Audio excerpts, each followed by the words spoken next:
জয় রাধা মাধব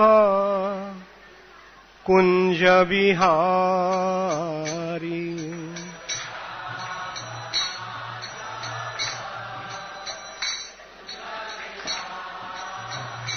জয় রাধা মাধব কুঞ্জ বিহারী।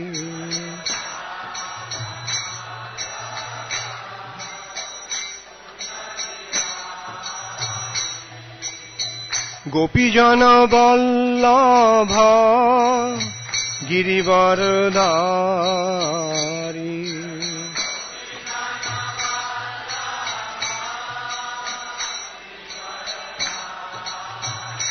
জয় গোপীজন বল্লভ গিরিবরধারী।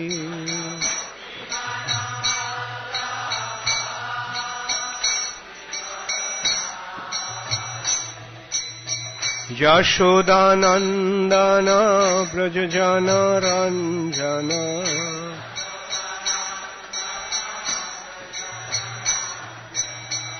যশোদানন্দন ব্রজজন রঞ্জন।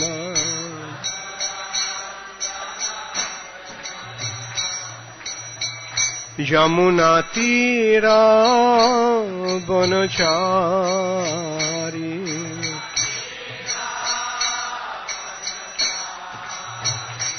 যমুনা তীরা বনচারী।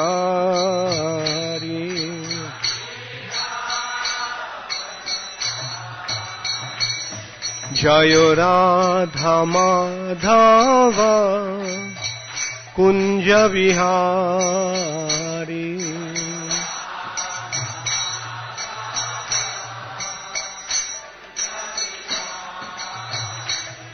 জয় রাধা মাধব কুঞ্জ বিহারী।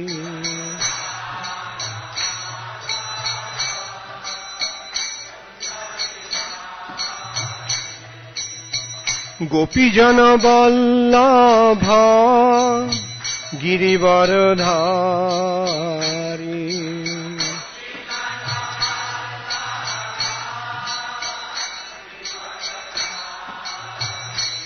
জয় গোপীজন বল্লভ গিরিবরধারী।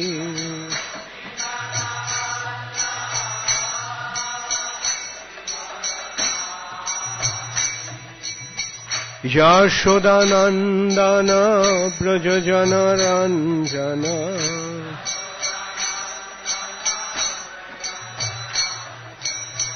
যশোদানন্দন ব্রজজন রঞ্জন।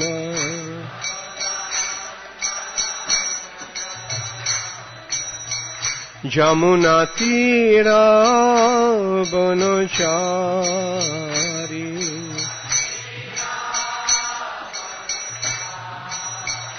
যমুনা তীরা বনচারী।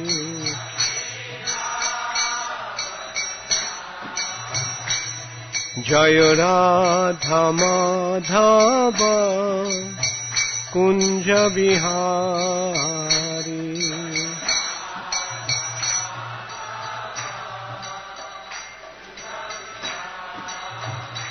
জয় রাধা মাধব কুঞ্জ বিহারী।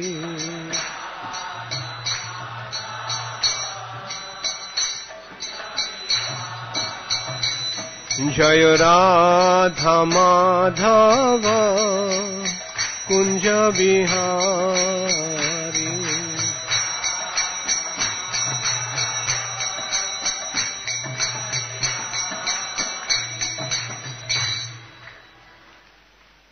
জয় ওং বিষ্ণুপাদ পরমহংস পরিব্রাজকাচার্য অষ্টোত্তরশত শ্রী শ্রীমদ অভয় চরণারবিন্দ ভক্তি वेदांत स्वामी प्रभुपाद की जय।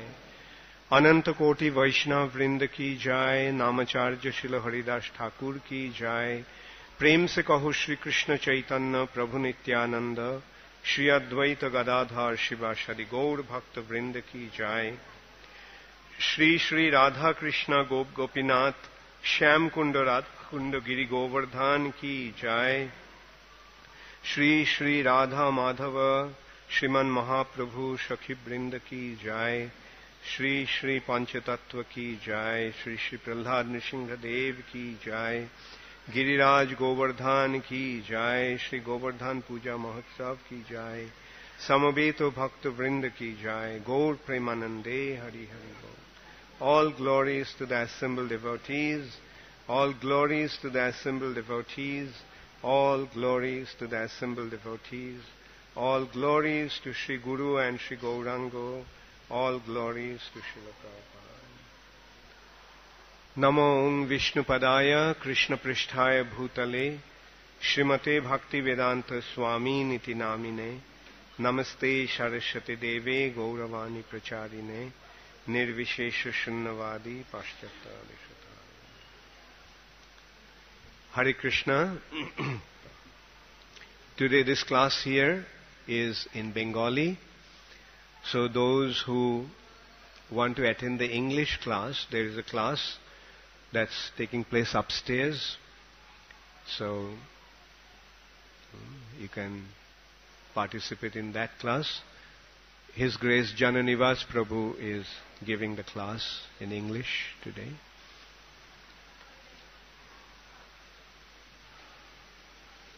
Hare Krishna. Om Namo Bhagavate Vasudevaya. Om Namo Bhagavate Vasudevaya. Om Namo Bhagavate Vasudevaya.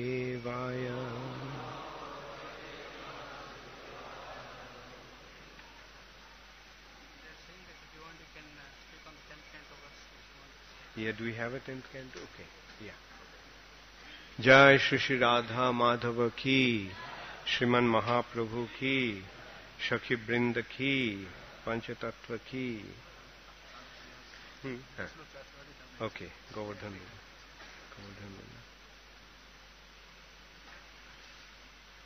Hare Krishna. আজকে গোবর্ধন পূজা, তাই আমরা দশম স্কন্ধ থেকে পাঠ করব। দশম স্কন্ধে চতুর্বিংশতি অধ্যায়ে গোবর্ধন লীলার বর্ণনা হয়েছে। গোবর্ধন, গোবর্ধন হচ্ছে বৃন্দাবনের একটি পর্বত, যাকে গিরিরাজ বলা হয়। গিরি মানে পর্বত আর রাজ মানে রাজা। সমস্ত পর্বতের রাজা, সমস্ত পর্বতের রাজাকে গোবর্ধন। এই গিরিরাজ গোবর্ধন। গো মানে গাভী আর বর্ধন মানে বৃদ্ধি। যেখানে গাভী বৃদ্ধি হয় সেটি হচ্ছে গোবর্ধন। এটি হচ্ছে গোবর্ধনের বৈশিষ্ট্য। গোবর্ধনে কৃষ্ণ তার গাভীদের নিয়ে চড়ান এবং সেই গোবর্ধনের সুন্দর নরম ঘাস, গোবর্ধনের ঝর্ণার জল গাভী চড়ানোর পক্ষে অত্যন্ত উপযোগী। গাভীরা এই গোবর্ধনের ঘাস, সুন্দর নরম ঘাসগুলি খায়। আর যখন তাদের তৃষ্ণা পায় তখন তারা ঝর্ণার জল পান করে। আর কৃষ্ণ যে গাভীদের ছেড়ে দিয়ে কৃষ্ণ কি করে, গোবর্ধনে বিভিন্ন স্থানে তার সখাদের সঙ্গে খেলা করেন। আর যখন বৃষ্টি হয় তখন গুহার মধ্যে গিয়ে তারা আশ্রয় নেয় এবং সেই গুহায় নানা রকমের ধাতু আছে, লাল, নীল, সবুজ, হলুদ, সেই সমস্ত রং দিয়ে তারা নিজেদের সাজায়। আর গোবর্ধনে অনেক ফুলের গাছ আছে, ফলের গাছ আছে। সখারা ফুল তুলে আনে, ফল তুলে আনে এবং তারা সকলে বসে সেই ফলগুলি খায় আর তারা সেই ফুলগুলি দিয়ে মালা গেঁথে কৃষ্ণকে সাজায়। অর্থাৎ তাদের যা কিছু প্রয়োজন তারা সব গোবর্ধনে পায়। সেই জন্য গোবর্ধনের বিশেষ বৈশিষ্ট্য। এই গোবর্ধন লীলার বর্ণনা দশম স্কন্ধের, শ্রীমদ্ ভাগবতের দশম স্কন্ধের ৪৪ অধ্যায়ে করা হয়েছে। শরৎকালের বর্ণনা, শরৎ ঋতুর বর্ণনার পর কৃষ্ণের বৃন্দাবনে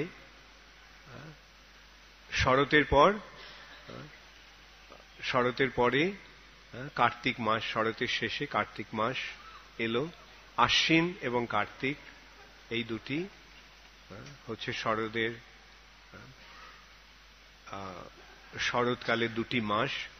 গ্রীষ্ম, বর্ষা, শরৎ, হেমন্ত, শীত, বসন্ত। আমাদের দেশে 6টি ঋতু। বৃন্দাবনে যদিও চির বসন্ত, বৃন্দাবনে প্রকৃতপক্ষে চিরকালই বসন্ত, সবসময় বসন্ত। তো মাঝে মাঝে বৃন্দাবনে অন্যান্য ঋতুগুলিরও আগমন হয়। বসন্ত, ঋতুরাজ বসন্ত এই বৃন্দাবনের ওপরে প্রাধান্য করেন, কিন্তু অন্যান্য ঋতুরও আগমন হয় বৃন্দাবনে। সেই বসন্তের মহিমাটাকে বাড়াবার জন্য দুটি ঋতুতেই কৃষ্ণের বিশেষ লীলা বিলাস হয়, বিশেষ করে রাসলীলা। সেই দুটি ঋতু হচ্ছে শরৎ আর বসন্ত, শারদীয় রাস আর বসন্ত রাস। তো সেই শরদের আগে এসেছিল বর্ষা। তোমরা শ্রীমদ্ ভাগবতের দশম স্কন্ধে বা কৃষ্ণ বইয়ে বর্ষার বর্ণনা পড়েছ। বর্ষার পরে আসে শরৎ। শরদের বৈশিষ্ট্য কি? বর্ষার সময় মেঘগুলি বাড়ি বর্ষণ করেছে, বৃষ্টিপাত করেছে, করে বৃষ্টিপাতের ফলে মেঘগুলি সমস্ত জল হয়ে নেমে গেছে, তাহলে আকাশ পরিষ্কার হয়ে গেল। সেই যে পরিষ্কার বর্ষার, আর সেই বাতাবরণে যত ধুলো বালি ছিল, যেগুলো ভাসছিল, সেগুলো বৃষ্টির ফলে কি হলো? সব পরিষ্কার হয়ে গেল। এইভাবে বাতাবরণ পরিষ্কার হলো, আকাশ পরিষ্কার হলো। তখন যে সূর্যের কিরণ, সূর্য যখন ওঠে, তখন সেই সূর্যটি কিরকম, সেই সূর্যের কিরণটি কিরকম? বাইরে তাকিয়ে দেখো, সোনালী সূর্য, তাই না? সকালের সূর্যটি যখন ওঠে তখন সেই সূর্যটি কেমন লাগে? শরতের সূর্য। শরতের আকাশ দেখেছো? আকাশ পরিষ্কার, আর একটু পেজা তুলোর মতো কিছু মেঘ আকাশে ভাসে। আর তারপরে বর্ষার যে জল কাদা হয়েছিল সেগুলো সব শুকিয়ে গেল শরতের আগমনে। বর্ষার সময় জলাশয়গুলিতে কাদা ময়লা ছিল, কিন্তু শরতের আগমনে সমস্ত সেই ময়লাগুলো, কাদাগুলো জলে কি হলো? থিতিয়ে গেল। তখন জলটা কিরকম হলো? একদম কিসের মতো পরিষ্কার? ভক্তের হৃদয়ের মতো পরিষ্কার হয়ে গেল। এবং সেই জলাশয়ে তখন কি ফোটে? পদ্ম ফোটে। শরদুদাশয়ে সাধু জাত সৎ সরসিজোদর শ্রীমুষাদৃশা। শরদ উদাশয়ে, শরদের আগমনে জলাশয়গুলি শরদ উদাশয়ে সাধু জাত সৎ, নির্মল হলো। কিরকম? সাধুর হৃদয়ের মতো। এবং সরসিজোদর, সেখানে যে পদ্মফুলটি ফোটে, সেই শরতের পদ্মটি অত্যন্ত সুন্দর। আর সেই যে শরতের পদ্মের মতো সুন্দর হচ্ছে কৃষ্ণের চোখ দুটি। শ্রী মুষাদৃশা, না তোমার মুখমণ্ডল, চোখ, কৃষ্ণ পদ্মের সঙ্গে কৃষ্ণের মুখের তুলনা হয়, চোখের তুলনা হয়, কৃষ্ণের হাতের তুলনা হয়, কৃষ্ণের পায়ের তুলনা হয়, কৃষ্ণের নাভির তুলনা হয়, তাই না? কর কমল, কমলায়ত নয়নম, চোখ দুটিও কমলের, কমল দলের মতো আয়ত। কৃষ্ণের মুখটি কিসের মতো? পদ্মের মতো, তাই কৃষ্ণের মুখপদ্ম। কৃষ্ণের চরণ কমল, কমল মানে পদ্ম, কৃষ্ণের পা দুটিও পদ্মের মতো। নাভি পদ্ম, কৃষ্ণের নাভিটিও পদ্মের মতো। তো এইভাবে সেই শরৎকালের জলাশয়ে যে পদ্মটি ফোটে, সেই পদ্মটি অত্যন্ত সুন্দর, এবং সেই পদ্মের সঙ্গে কৃষ্ণের সুন্দর মুখমণ্ডলের তুলনা করা হয়েছে। শরৎকালের আগমনে, শরতের দুটি মাস কি কি? আশ্বিন এবং কার্তিক, মানে একদম শরতের মাঝামাঝি সময়টা হচ্ছে কার্তিক। সেই কার্তিক মাস এলো, সেই কার্তিক মাসে যখন শুরু হয়, তখন একটা বিশেষ আয়োজন তারা করে ব্রজবাসীরা।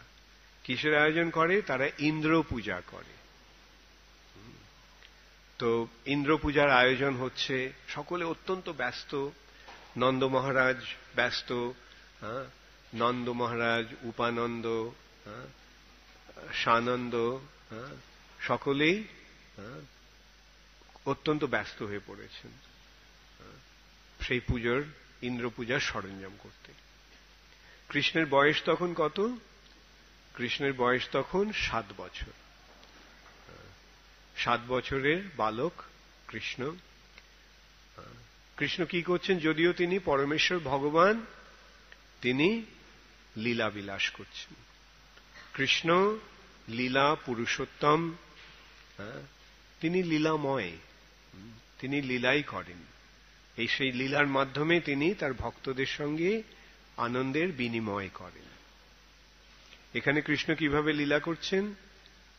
একটি ছোট্ট গোপাল, গোপ বালক রূপে, 7 বছর বয়সের একটি ছোট্ট ছেলে। তিনি যখন দেখলেন যে তার বাবা এবং অন্য সমস্ত বয়স্ক লোকেরা নানা কাজে ব্যস্ত, কৃষ্ণ জিজ্ঞাসা করলেন যে তোমরা কি করছো বাবা? বাবাকে, নন্দ মহারাজকে জিজ্ঞাসা করলেন, বাবা তোমরা কি করছো? নন্দ মহারাজ ভাবলেন যে এই ছেলেটা যখন প্রশ্ন করতে শুরু করে, তখন সে 1000 প্রশ্ন করতে শুরু করে, একটা প্রশ্নের পরে আরেকটা, তারপরে আরেকটা, তারপরে আরেকটা, এইভাবে প্রশ্নের পর প্রশ্নে জর্জরিত করে যায়। তাই নন্দ মহারাজ ভাবলেন যে আমি এখন ব্যস্ত আছি, এখন আমি ওকে ওর কোনো আমল দেব না, কেন একটা প্রশ্ন করলেই তারপরে আবার প্রশ্ন করবে, এইভাবে আমার সময় থাকবে না। তো নন্দ মহারাজ কিছু উত্তর না দিয়ে কাজ করতে শুরু করলেন, যে আয়োজন করছিলেন। কৃষ্ণ আবার জিজ্ঞাসা করলেন, বলো না বাবা, এই তোমরা কেন এত ব্যস্ত? তোমরা কি আয়োজন, কিসের আয়োজন করছো? নন্দ মহারাজ তখনও উত্তর দিলেন না, শুধু বললেন, কৃষ্ণ আমি ভীষণ ব্যস্ত এখন, তুমি আমাকে এখন, আমি পরে তোমাকে তোমার প্রশ্নের উত্তর দেব, এখন প্রশ্ন করো না, আমি পরে তোমার প্রশ্নের উত্তর দেব। কৃষ্ণ বললেন যে দেখো, তুমি যদি আমার প্রশ্নের উত্তর না দাও, তাহলে আমি মূর্খ থেকে যাব, আমি জানতে পারবো না কেন তোমরা কি করছো। আর লোকে যদি তখন আমাকে বলবে, তখন লোকেরা বলবে তোমার ছেলেটা মূর্খ। তুমি যদি আমাকে জ্ঞান না দাও, তুমি যদি আমাকে না জানাও, তাহলে জ্ঞান আমার থেকে কোত্থেকে হবে? তা আমি তো একটা সাধারণ প্রশ্ন করেছি যে তোমরা কিসের আয়োজন করছো, কার পুজো করছো? তখন নন্দ মহারাজ তাড়াতাড়ি বললে, আমরা ইন্দ্র পুজো করছি। কৃষ্ণ প্রশ্ন নেই, ইন্দ্র কেন পুজো করছো? নন্দ মহারাজ ভাবলেন, এটাই আমি ভেবেছিলাম, একটা প্রশ্নের পেছনে 1000টা প্রশ্ন এসে জড়ো হবে। তো তখন নন্দ মহারাজ বললেন, যে তাড়াতাড়িতে বললেন যে দেখো, আমরা তো গোপ জাতি, আমরা গোপালন করি, আমাদের কৃষি করতে হয়, আমরা বৈশ্য, তো কৃষি এবং গোপালন হচ্ছে আমাদের জীবিকা। তো এখন গোপালনের জন্য আমাদের ঘাসের দরকার, চাষবাসের জন্য যে আমাদের ঘাসের জন্য এবং চাষবাসের জন্য বৃষ্টির প্রয়োজন। আর ইন্দ্র হচ্ছেন বৃষ্টির দেবতা, তাই জন্য আমরা ইন্দ্রের পূজা করি, ইন্দ্রকে, যাতে ইন্দ্র আমাদের প্রতি সন্তুষ্ট হয়ে প্রসন্ন হয়ে আমাদের বৃষ্টি দান করেন। নন্দ মহারাজ আশঙ্কা করেছিলেন না একটা প্রশ্নের পরে আরেকটা প্রশ্ন আসবে, সেই তাই হল। কৃষ্ণ জিজ্ঞাসা করলেন যে বাবা, সমুদ্রের মাঝখানে তো কেউ ইন্দ্রের পূজা করে না, আর সমুদ্রের মাঝখানেও তো জলের প্রয়োজন হয় না, তাহলে সেখানেও কেন বৃষ্টি হয়? নন্দ মহারাজ একটু হয়ে গেলেন। সত্যিই তো, আমরা ভাবছি যে ইন্দ্রকে পূজা করার জন্য বৃষ্টি হচ্ছে, আর এখানে তো অনেক জায়গায় যেখানে কেউ পুজো করে না সেখানেও বৃষ্টি হয়, যেখানে জলের প্রয়োজন নেই সেখানেও বৃষ্টি হয়। তো তখন নন্দ মহারাজ বললেন যে দেখো, এটা আমাদের প্রথা, চিরাচরিত প্রথা, এই প্রথার অনুসারে আমাদের এই পুজোটি হয়। তখন কৃষ্ণ আবার জিজ্ঞাসা করলেন, এই প্রথাটি কি শাস্ত্রীয় না এই প্রথাটি লোকাচার?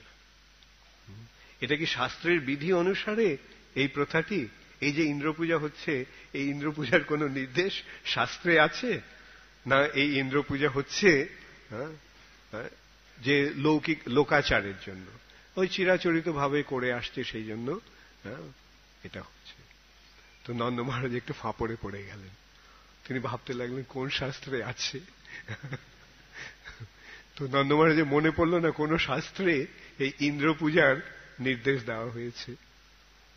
তাই নন্দ মহারাজ স্বীকার করলেন যে এটা লৌকিক আচার। তখন কৃষ্ণ বললেন যে দেখো বাবা, শুধু শুধু আমাদের লৌকিক আচার করে কি দরকার? ইন্দ্র পূজার তো প্রয়োজন নেই। আমাদের যে গো পালন, যে আমাদের জীবিকা, সেই গো পালনের জন্য আমরা কার কাছে ঋণী? আমরা ইন্দ্রের কাছে ঋণী নই। আমরা গো পালনের জন্য আমাদের এই গোয়ের গাভী যে ধন, সেই গো ধনের জন্য আমরা গোবর্ধনের কাছে ঋণী, ইন্দ্রের কাছে নয়। চলো আমরা গোবর্ধন পূজা করি। দেখো, এই গোবর্ধনের জন্য, গোবর্ধনের কৃপাতেই আমাদের এই গোধন বৃদ্ধি পাচ্ছে। গোবর্ধন, গোধন বৃদ্ধি হচ্ছে গোবর্ধনে। সুতরাং আমরা কার কাছে প্রকৃতপক্ষে ঋণী? আমরা গোবর্ধনের কাছে ঋণী। চলো আমরা গিয়ে গোবর্ধনের পূজা করি। তো নন্দ মহারাজ, যদিও কৃষ্ণ 7 বছরের একটা ছোট্ট ছেলে, কৃষ্ণ যাই বলে নন্দ মহারাজ এবং সকলে সেটাই মেনে নেন। তিনি ভাবলেন যে হ্যাঁ ঠিকই তো, চলো আমরা গোবর্ধন পূজা করব। নন্দ মহারাজ সকলকে বললেন, নন্দ মহারাজ গোপ জাতির রাজা, তিনি যা বলবেন সকলেই তার কথাই শোনে। তো সকলে এই যে ইন্দ্র পূজার যে সাজ সরঞ্জাম ছিল সব নিয়ে গোবর্ধন পূজা আয়োজন করলেন। সমস্ত যে আয়োজন সেগুলো জড়ো করা হলো, সেটা একটা পাহাড়ের মতো হয়ে গেল। সেটা কিসের পাহাড়? সেটা অন্নের পাহাড়, অন্নকূট, অন্নের পাহাড়। সেই পাহাড়টা কিভাবে তৈরি হলো? সেই প্রথমে দেওয়া হলো রুটি এবং লুচি, সেটা দিয়ে বোঝাই করা হলো। তার উপরে দেওয়া হলো অন্ন এবং অন্নের তৈরি নানা রকম সমস্ত আয়োজন। সেই অন্ন আবার নানা রঙেও রাঙানো, লাল অন্ন, নীল অন্ন, সাদা অন্ন তো আছেই, তার সঙ্গে হলুদ এবং সবুজ সমস্ত অন্ন দিয়ে করা হলো। আর সেখানে নানা রকম যে সমস্ত শাক সবজি যে আয়োজন হয়েছিল, ব্যঞ্জন, সেগুলো দিয়ে সাজানো হলো। আর তারপরে কিসের ঝর্ণা বইল? সেই পাহাড়ে, পাহাড় হলো তো, সেই পাহাড়ের উপর দিয়ে কিসের ঝর্ণা বইছে? ঘিয়ের ঝর্ণা বইছে। এই দৃষ্টান্ত অত্যন্ত সুন্দরভাবে শ্রীল জীব গোস্বামী তার গোপাল চম্পুতে দিয়েছেন। আর তার এইভাবে তখন সেই সমস্ত অন্নকূট, অন্নের পাহাড়টি কাকে নিবেদন করা হলো? গোবর্ধনকে নিবেদন করা হলো। আর তখন সকলে দেখল যে একদিকে একটা ছোট কৃষ্ণ দাঁড়িয়ে দাঁড়িয়ে দেখছে কি হচ্ছে সমস্ত আয়োজন, আরেকটা বিশাল কৃষ্ণ গোবর্ধন, তারা দেখলো যে গোবর্ধনের জায়গায় এক বিশাল কৃষ্ণ, একটা ছোট কৃষ্ণ সামনে দাঁড়িয়ে আছে, আর গোবর্ধন ওখানে বসে আছে কি একটি বিরাট কৃষ্ণ, যার মাথা আকাশে ছুঁয়েছে, আর সে বিশাল হাত দিয়ে সে অন্নগুলো তুলছে আর সেগুলো খাচ্ছে। একটা আশ্চর্য জিনিস দেখা গেল যে ও যখন অন্নটা তুলছে সেই জায়গাটা আবার পূর্ণ হয়ে যাচ্ছে। আর এইভাবে গোবর্ধন এক কৃষ্ণ খাচ্ছে, আরেক কৃষ্ণ দেখছে। আবার এখানে আরেকটিও আছে যে কখনো কখনো সেই গোবর্ধন কৃষ্ণ কি বলছেন, আরো নিয়ে এসো, আরো নিয়ে এসো, আমার আরো লাগবে, আনিওর আনিওর। আর তখন সকল গোপরা গিয়ে আরো কিছু খাবার নিয়ে এসে কৃষ্ণকে ওখানে নিবেদন করলেন। এইভাবে কৃষ্ণ যখন খাওয়া পূর্ণ করলেন, তারপরে দূরে যে গোবর্ধনের ঝর্ণার থেকে জল নিয়ে সেই জল খেয়ে কৃষ্ণ ঢেকুর তুললেন। এইভাবে তার খাওয়া সমাপ্ত হল। তখন সমস্ত ব্রজবাসীরা সেই অন্নকূট সমস্ত ব্রাহ্মণদের নিবেদন করলেন, শিশুদের নিবেদন করলেন, বৃদ্ধদের নিবেদন করলেন, করে তারপরে তারা নিজেরা সেই অন্ন গ্রহণ করলেন। সেই গ্রহণ করার পরে তারা গোবর্ধন পরিক্রমা করলেন, গাভীদের সামনে রেখে, স্ত্রী এবং শিশুদের সামনে রেখে গোপেরা করলেন, গোবর্ধন পরিক্রমা করলেন। এদিকে ইন্দ্রের কাছে খবর পৌঁছল, ইন্দ্র জানতে পারল যে এই গোপেরা, বৃন্দাবনের গোপেরা, তার যে পূজার যে আয়োজন ছিল, জয় শ্রী শ্রী রাধা মাধব, জয় শ্রী শ্রী সখী বৃন্দ কি জয়, জয় শ্রীমন মহাপ্রভু কি জয়, শ্রী শ্রী প্রহ্লাদ নৃসিংহদেব কি জয়, गिरिराज गोवर्धन की, गोवर्धन पूजा महोत्सव की। তো ইন্দ্র শুনে অত্যন্ত রুষ্ট হলেন, কি এরা আমার পুজোর আয়োজনটা একটা ছোট্ট একটা শিশুর কথা শুনে এরা একটা ওখানে একটা পর্বতের পূজা করতে শুরু করেছে, গোবর্ধনের পূজা করতে শুরু করেছে। এই ব্রজবাসীরা, ওদের একটু শিক্ষার প্রয়োজন, ঠিক আছে আমি ওদেরকে শিক্ষা দেব।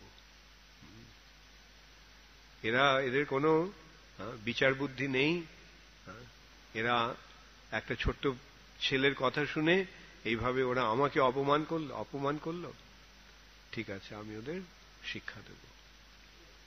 এই মনে করে ইন্দ্র তখন সংবর্তক মেঘকে ডাকলো, যে মেঘ প্রলয়ের সময় বাড়িপাত করে, বৃষ্টিপাত করে সব কিছু ধ্বংস করে দেয়, সেই সংবর্তক মেঘ কে ডাকা হলো। সঙ্গে ঝড়, ঝঞ্ঝা, বিদ্যুৎ, এদেরকেও এই সংবর্তককে সাহায্য করতে ইন্দ্র নির্দেশ দিল। এবং হঠাৎ ব্রজবাসীরা তখন দেখল যে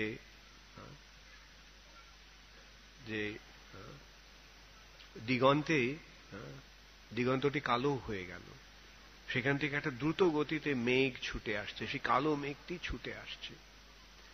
দেখে সকলে ভয় পেয়ে তারা কৃষ্ণের কাছে গিয়ে বলল, কৃষ্ণ কৃষ্ণ রক্ষা কর। আর সেই ঝড় ঝঞ্ঝার চারদিকে শুরু হয়ে গেল। ইতিমধ্যে কৃষ্ণ তাদের আশ্বাসন দিলেন যে ঠিক আছে, তোমরা ভয় পেও না, আমি এক্ষুনি এর ব্যবস্থা করছি। তখন কৃষ্ণ কি করলেন? কৃষ্ণের বয়স তখন কত? 7 বছর। তার মানে একটা ছোট্ট শিশু। কিন্তু সেই শিশুটি কি করলো? গোবর্ধনটিকে তুলে তার বাঁ হাতের কোড়ে আঙ্গুলের ওপরে একটা ছাতার মতো তিনি ধরলেন, আর সকলকে বললেন যে তোমরা এর নিচে চলে এসো। তো সকলে তখন গোবর্ধনের নিচে এলো। তারা দেখলো এই গোবর্ধন উত্তোলনের ফলে একটা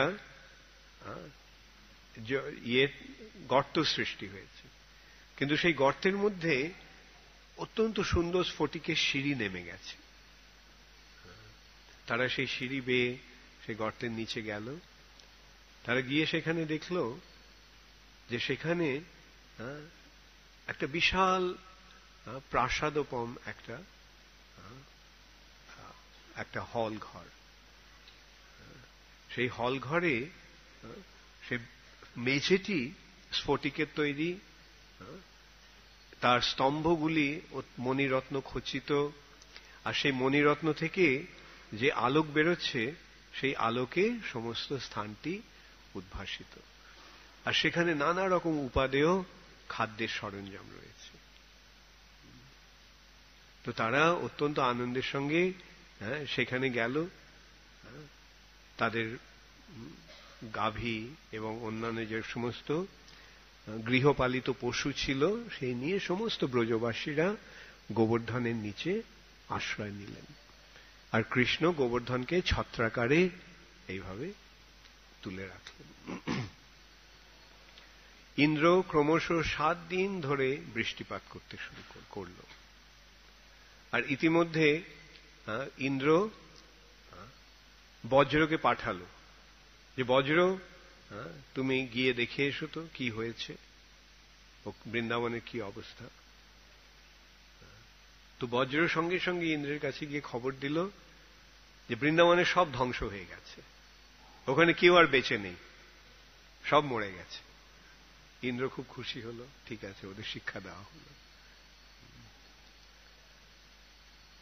কিছুক্ষণ পরে আবার ইন্দ্র তার অনুচরকে পাঠালো, কিন্তু এইবার অনুচরটি এসে অন্যরকম খবর দিল।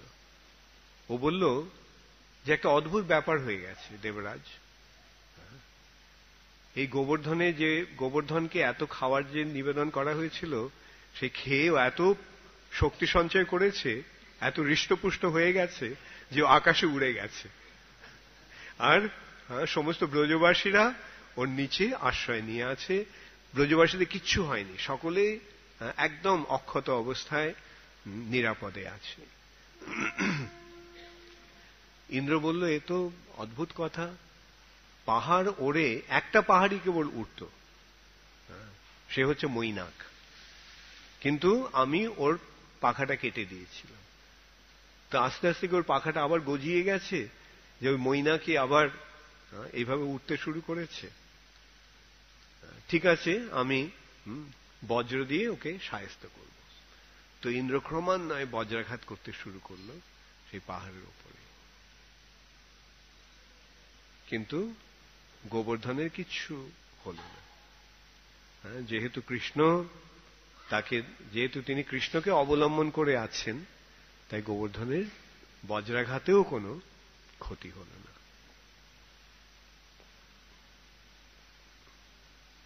তখন অবশেষে এইভাবে 7 দিন ক্রমান্বয়ে বজ্রাঘাত, বৃষ্টি, ঝঞ্ঝা, ঝড় দিয়ে আক্রমণ করা সত্ত্বেও ইন্দ্র যখন দেখল যে গোবর্ধনের এবং ব্রজবাসীদের কোনো ক্ষতি সে করতে পারল না, তখন তার মনে ভয় হল যে তাহলে এই যে এই শিশুটি কে? তখন ইন্দ্র বুঝতে পারল যে এই শিশুটি হচ্ছে তার আরাধ্য নারায়ণ। তখন ইন্দ্রের মনে ভয় হল যে আমি আমার প্রভুকে এইভাবে অপমান করলাম, আমার প্রভু তো আমার প্রতি অত্যন্ত ক্রুদ্ধ হবেন, এখন হয়তো তিনি আমাকে স্বর্গচ্যুত করে দেবেন, তিনি হয়তো আমার প্রতি অসন্তুষ্ট হয়ে আমাকে প্রচন্ডভাবে শাস্তি দেবেন। তখন ইন্দ্র বৃহস্পতির শরণ নিল। বৃহস্পতি দেবগুরু, তার শরণ নিয়ে বৃহস্পতির কাছে তার আশঙ্কার কথা জানালো। তখন বৃহস্পতি বলল ইন্দ্রকে, ইন্দ্র তুমি মস্ত বড় অন্যায় করেছ। এই কৃষ্ণ হচ্ছেন পরমেশ্বর ভগবান, অনাদির আদির গোবিন্দ, আর তুমি তার লীলা বুঝতে না পেরে তুমি এইভাবে তাকে এবং তার ভক্তদের প্রতি এইভাবে তুমি অপরাধ করেছ। তো এখন তার এই অপরাধ থেকে মুক্ত হওয়ার এবং তাকে সন্তুষ্ট করার, তাকে শান্ত করার একমাত্র উপায় হচ্ছে যে তুমি সুরভিকে অবলম্বন করে তুমি তার কাছে যাও। যদিও ভগবান তাকে কেউ অবমাননা করলে তিনি রুষ্ট হন না, কিন্তু তার ভক্তকে যদি অবমাননা করা হয়, ভক্তের যদি অনিষ্ট করা হয়, তাহলে তিনি সেই অপরাধ তিনি সহজে ক্ষমা করেন না। আর তুমি দেখো, তুমি তার যে সবচাইতে অন্তরঙ্গ যে ভক্ত, যে ব্রজবাসী, তাদের কাছে তুমি অপরাধ করেছ। তো তাকে শান্ত করা হয়তো তোমার পক্ষে খুব কঠিন হবে। তবে তিনি তো তার ভক্তবৎসল, তো তিনি সুরভিকে দেখলে, তিনি গোপাল, তিনি সুরভিকে দেখলে তিনি হয়তো একটু শান্ত হবেন। তো ইন্দ্র সেই বৃহস্পতির নির্দেশ অনুসারে সুরভির পেছনে পেছনে, সুরভির লেজ ধরে ইন্দ্র সুরভির পেছনে পেছনে কৃষ্ণের কাছে গেলেন। আর সুরভি তখন সেখানে গিয়ে কৃষ্ণকে অভিষিক্ত করলেন তার দুধ দিয়ে। এবং এইভাবে কৃষ্ণ যখন প্রসন্ন হলেন, তখন ইন্দ্র বেরিয়ে এসে ভগবানের কাছে তার অপরাধের জন্য ক্ষমা প্রার্থনা করে ভগবানের বন্দনা করতে শুরু করলেন। এইভাবে ভগবানের রোষ প্রশমিত করতে সক্ষম হল ইন্দ্র। এইটি হচ্ছে গোবর্ধন লীলার, ভগবানের গোবর্ধন লীলা। এবং আজ সেই গোবর্ধন পূজার দিন, এই দিনটিতেই এইগুলি সম্পন্ন হয়েছে। তাই আজ গোবর্ধন পূজা, অন্নকূট এবং গো পূজা। হরে কৃষ্ণ, শ্রী শ্রী গিরিরাজ গোবর্ধন কি, গৌর প্রেমানন্দে হরি হরি। ঠিক আছে, আজকে আমরা এখানেই শেষ করব। শ্রীল প্রভুপাদ কি, সমবেত ভক্তবৃন্দ কি।